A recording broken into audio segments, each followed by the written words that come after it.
Kuna mwananchi wako mmoja kwenye mitandao ya kijamii alitajwa kutekwa, kwa sababu umezungumza swala la kuteka hapa. Mwananchi wako mmoja anaitwa Polepole na mama yake alilia kidogo. Nataka kufahamu, umeenda kumtembelea na mwananchi wako mpaka sasa una taarifa zake? Lakini pia nimeulizwa swali hapa kwamba unafahamu kijana wetu Polepole alipo na labda tumefanya nini, tumesha labda kwenda kumtembelea yule mama. In fact mimi kama mkuu wa mkoa, katika matatizo ndani ya mkoa yako mengi sana. Yani huwezi kukwenda, yani you can't foot everywhere and let your legs wet.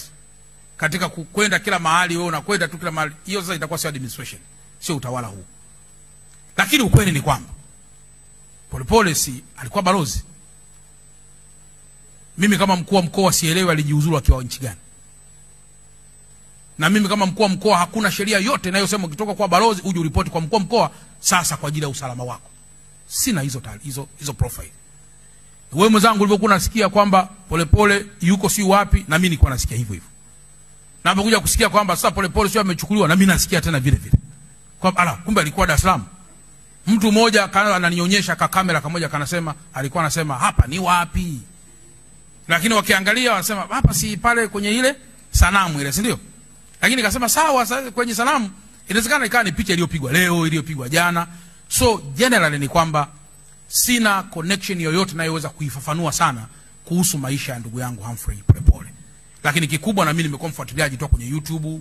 Alichokieleza kuna siku amenitaja pale, na nikasema ngoja ni check na mimi kwenye YouTube. Nikaona tu huku kote hakuna kitu kinachokuonyesha hata kibao tu kwamba hapo ni wapi. Hamna.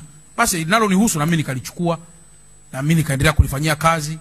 Basi kwa hiyo majibu yaliyotolewa na jeshi la polisi kuhusiana na mambo yote haya yanayohusiana haya, basi tuwape muda kama ambavyo wameahidi katika masuala ya kiuchunguzi, kujua alikuwepo, alikuwa nyumba gani kama ambavyo imetamkwa na vitu vingine vya namna hiyo. Sisemi kwamba jeshi la polisi limepuuza. Jeshi la polisi ni wavumilivu, wataendelea kufanyia kazi. Na kama nilivyosema, upelelezi wa jambo lote ni issue ya teknolojia. Pengine Marekani anaweza kupeleza jambo lake very likely ikawa quite different na mimi ninaweza kupeleza jambo langu kwa sababu ambapo teknolojia. Leo kwa mfano tulipokuwa tunaangalia sisi Dar es Salaam, jambo lililoibiwa au vitu vilivyovunjwa tunavipata kwa sababu ya footage ya mtu aliyefunga kamera. Why about ambaye hakufunga kamera? Tunaanza kubishana.